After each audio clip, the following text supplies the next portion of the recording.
Hey guys, how y'all doing today? My name is Franchise Fanatic and welcome back to the channel. And today, if you guys, this is another Marvel movie review. Today we're tackling Thor: The Dark World, aka Thor 2, the second film in the Marvel Cinematic Universe, of course, phase 2. So, yeah, look, this is, yeah, I mean, look, everyone in the world kind of hates this movie. I think this is widely regarded as one of the worst, or, one of the weaker, entries in the MCU. And upon rewatching it, I started watching it in Disney Plus, which is like, 1080p quality. About an hour into the movie, Disney Plus effing crashed, so that was cool. I guess it just killed itself. So I had to put in my stupid-ass DVD version, which I got this in 2013.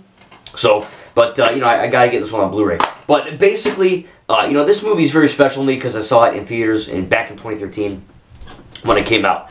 It definitely, like I said, it is special in that regard. But in terms of it actually holding up in 2022 and just kind of, going into it knowing that everyone kind of hates it. And I know not everyone hates it, but, again, this is one of the more, not as well-loved MCU films. I freaking loved it. I mean, I don't know what to tell you. I mean, I really like Thor 1, and I really enjoy Thor Ragnarok for the most part. But Thor Love and Thunder I thought was okay. I will get it on Blu-ray because I do love the MCU, but at the same time, I think Thor Love and Thunder, Thor 4 is probably one of the weaker movies in the MCU, especially Thor. I mean, by far, Thor 4, Love and Thunder is by far the worst Thor film. And upon rewatching this one, this is a freaking good movie, man. I mean, it's got a lot of great stuff in it. I think the writing is really good. I think that the villains, Malekith and Curse and whatever, the Dark Elves, they look creepy, but they're not necessarily that enthralling, Malekith is just kind of like, oh, I'm bad, and I'm going to get the ether, and I'm going to F stuff up. That's basically what it is. The MCU is not really regarded for the best villains in cinematic history. There are, a few exceptions, one of them being Loki, right? Loki Laufeyson is one of my favorite villains. Probably, I don't want to say the best villain in the MCU, but he's by far my favorite villain in the MCU. He's freaking amazing. He's even great in this film. It's funny. It's just weird to watch a Marvel movie, again, that doesn't have any political, agenda down your throat, shoving it down. It doesn't have any stupid Taika Waititi bullshit of Thor, oh, I'm funny, look at me, and he's throwing bowling balls, and he's just being goofy and dumb. It's serious Thor, and he does make some jokes. That's my next point. Thor in this film is not an idiot, and they don't treat him like an idiot, but he's still funny.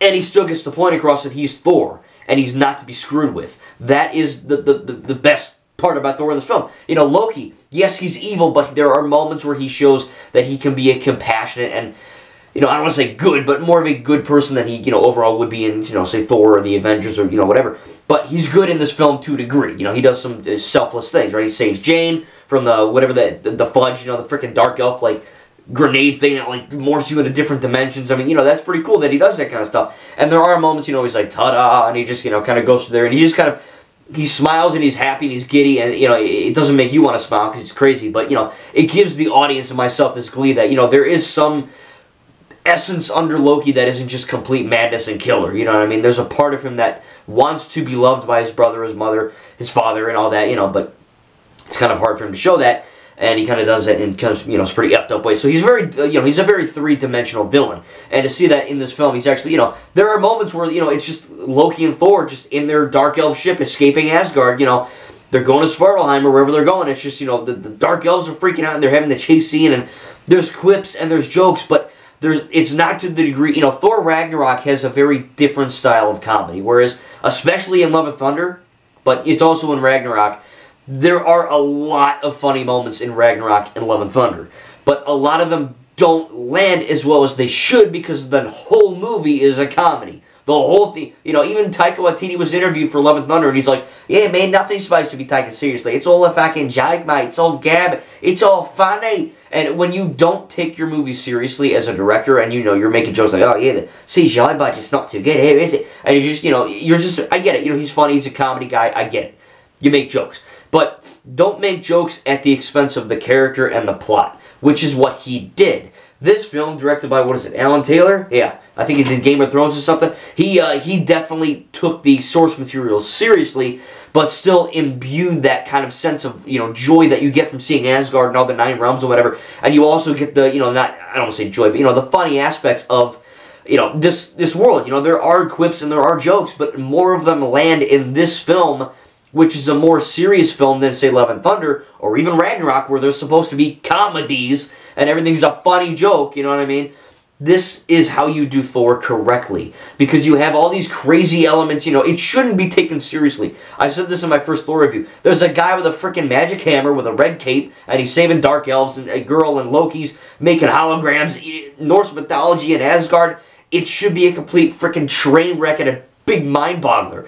But it works, and it's funny, and it's action-packed, and it's intense, and it's sad, it's emotional. It's basically everything a Thor movie should be, and I really have no freaking idea why people hate The Dark World so much. I get it, it's not as funny or as, you know, lighthearted or as maybe rewatchable as Ragnarok, right? Because that movie is very high energy, high octane funny. But this film has some good stuff in it too, and I think that's really, you know, I think it's, you need to mention it, because again, a lot of people hate this film, and a lot of people, you know, see this film in this, you know, light where it's like, oh, this is so bad.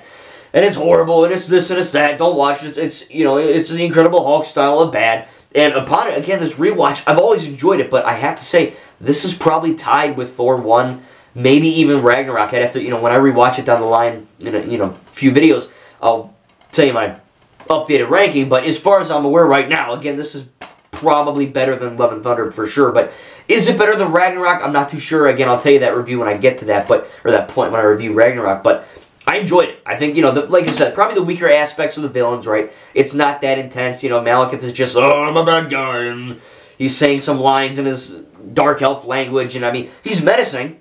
You know, the dark elves are menacing, Curse is menacing, they're badass, and they're just completely killing, you know, they're evil, and they're cool looking, but they're not as good as Loki, or say Thanos, or, you know, people we're going to get down the line from other MCU projects.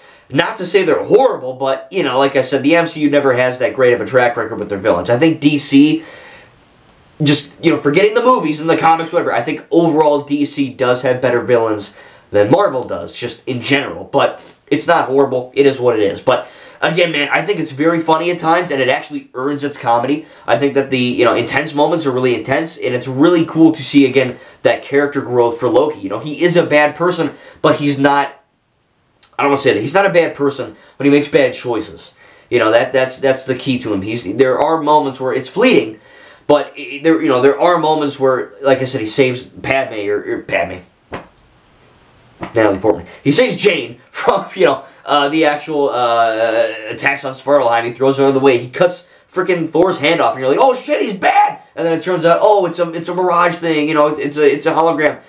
So there are a lot of moments in there where we see Loki kind of do different things and selfless things, you know, without being, you know, like he does it and he doesn't go, haha, look, brother, I saved your life. You know, it's not like that. He does it to do it. And that's really cool. Again, there's not many moments like that in this film, but when there's one or two moments like that, it's really cool. And all you need like that, that's all you need, one or two moments of a character to really make you believe in that character. It doesn't have to be some giant speech or whatever, just little moments like that. Of course, there are, you know, the end scene where we don't really see it, it kind of happens off screen, but after Loki, you know, dies, he goes back to Asgard as an Asgardian, you know, guard, and he kind of tells Odin, hey, you know, Loki's dead, Thor's pissed off to who knows where, and Odin's like, okay, cool, and then we see it off screen, but I actually had to Google it, because I had no freaking clue what was going on. I don't remember it, but basically what happens off screen is that, you know, if you're confused on, wait, how is Loki alive, or where's Odin, or, you know, whatever, Loki basically bewitched, or kind of put Odin under a spell, so to speak, and he kind of sent him off to New York in like an old guy home,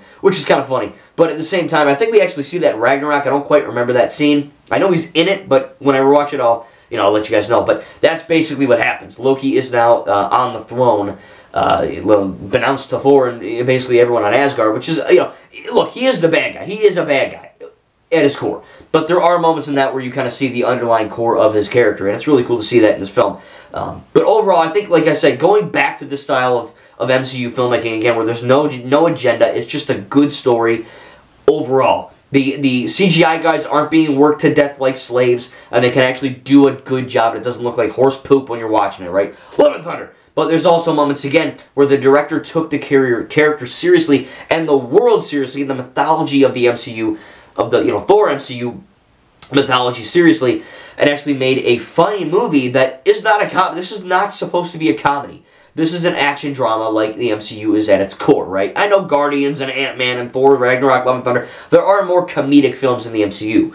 And there's also darker films in the MCU. I would say that this probably, The Dark World is probably, even though it's called The Dark World, it is a dark film, but it definitely kind of, you know, rides that line of sometimes very intense and sometimes kind of funny. But overall, it really was a good film. I can't believe people don't like this movie. I would honestly say it is better than Love and Thunder. It's probably better than Thor 1. And just the fact that we're seeing, you know, so many different scenarios. Like, I was like, oh man, Thor and Malekith are fighting in London. That's cool, but, you know, I kind of wish it was something different. Like, Thor and Loki and Thor 1 fought on Asgard. Or, you know, of course, the Avengers was in New York. But this film, you know, where are we going to go that isn't just you know, London? It's like, oh, let's go to Svartalheim and let's have this like dimension hopping aspect where Thor and Malekith are kind of battling over each other and trying to kill each other, but Thor's, you know, his hammer Mjolnir is going which way in that, and it finally coincides with him smacking Malekith and destroying the ether, or not destroying it, but, you know, giving it back to the Collector, I guess, in the post-credit scene.